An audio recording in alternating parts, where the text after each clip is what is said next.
Alors, dans le contexte actuel de réduction des coûts, de surveillance de la moindre dépense budgétaire publique, quelle est l'importance de la philanthropie et du soutien privé à la recherche scientifique? Il est indéniablement devenu un soutien important parce qu'il y a quelques années, la manne publique était la seule manne que les universités ou les institutions de recherche avaient à leur disposition pour faire cette recherche académique qu'on appelle libre de toute contrainte. Aujourd'hui, que ce soit en Suisse ou en Europe et dans le monde, la philanthropie est arrivée assez massivement dans le dispositif. Il faut l'opposer un peu à ce que les Anglais appellent les charities, qui étaient quand même ces premiers opérateurs de la philanthropie, qui arrivaient sur des problématiques très ciblées, très sociétales. Aujourd'hui, la tendance s'ouvre. On voit de plus en plus de philanthropes s'intéresser bien sûr à des questions de société, où la recherche a quelque chose à dire, mais aussi à, je dirais, de la recherche tous azimuts, de la recherche libre de contraintes sur des problématiques qui ont, dans un premier temps, adressent une vraie question scientifique avant d'adresser un problème de société. Donc aujourd'hui, la philanthropie est clairement devenue un acteur, je dirais, essentiel du dispositif de la recherche. Pour les projets qui ont été les vôtres, quelle a été votre démarche pour aller trouver des soutiens financiers pour la recherche?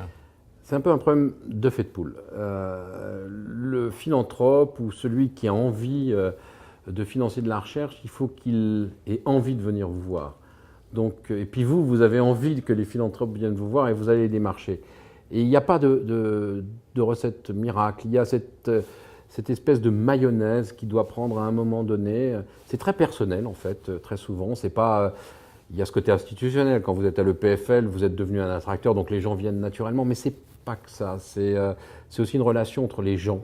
C'est-à-dire des gens qui ont envie de faire quelque chose, qui ont des passions chacun de leur côté.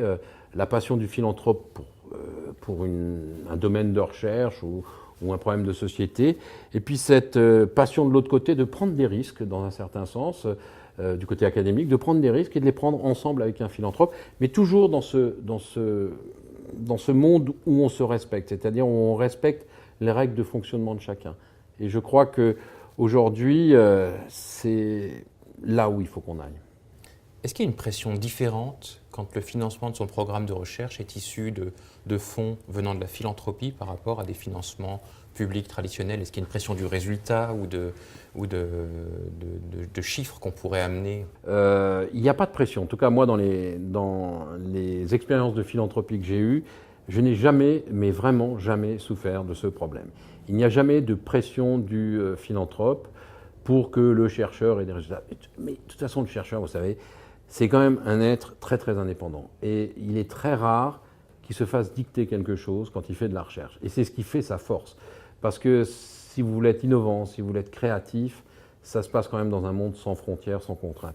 Et le résultat, il doit venir naturellement. Et si jamais un philanthrope faisait cela, c'est-à-dire mettait de la pression sur le système, je pense que le professeur ou le chercheur lui ferait savoir. Je pense qu'on a suffisamment aujourd'hui de courage dans le monde académique pour ne pas subir ce que vous appelez pression.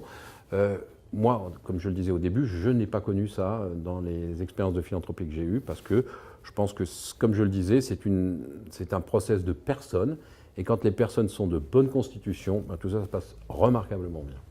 Est-ce qu'il y a une différence entre une philanthropie de tradition anglo-saxonne, on parlait des charities tout à l'heure, et puis la philanthropie telle qu'elle se développe dans d'autres univers, en Europe, en Asie désormais? Vous avez des charities qui, dans un certain sens, sont les porteurs d'une demande très très collective. Par exemple, je vous prends l'exemple de toutes les associations de recherche sur le cancer, il y en a un peu partout dans le monde. Elles ont derrière eux, je dirais, une pression qui vient, et c'est essentiellement des charities qui font ça, ils ont une pression qui vient, qui porte une pression sociale derrière eux et la porte vers le monde académique. Alors là, le monde académique, lui, il doit être réactif parce que c'est un problème de société et il doit prendre à cœur de participer à cet effort collectif tout en respectant quand même son mode de fonctionnement. Les philanthropes, je les mets un peu à côté. Le philanthrope, lui, n'est pas nécessairement le porteur d'une communauté ou d'une problématique. Il porte sa passion très souvent, le philanthrope, plus que des problématiques Il n'est pas le représentant de quelqu'un, il n'est pas là mandaté par quelqu'un, si ce n'est par lui, pour porter une passion, une envie de participer à un acte collectif de recherche. Voilà. Donc pour moi, c'est quand même deux mondes assez distincts. En tout cas, c'est comme ça que j'essaye de les distinguer. Merci beaucoup.